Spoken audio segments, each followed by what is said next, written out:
What makes StudyFast unique is the methodology that I've created.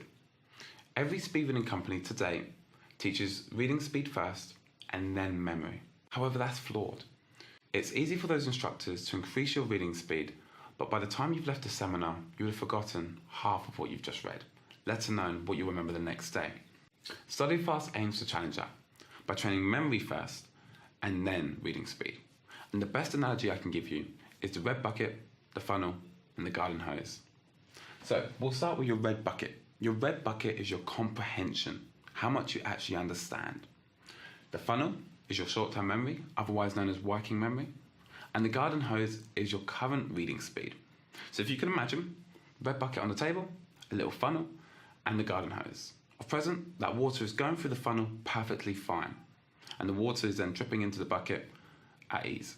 However, if I was to introduce a fire hose, very little would go into that funnel, overfilling, and nothing would go into the bucket, and you would understand very little.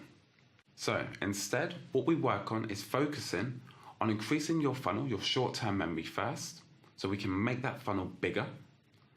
And then when we introduce the fire hose and increase reading speed, a lot more water is going to go through your short-term memory, through the funnel, and a lot more is going to end up in that bucket, your comprehension.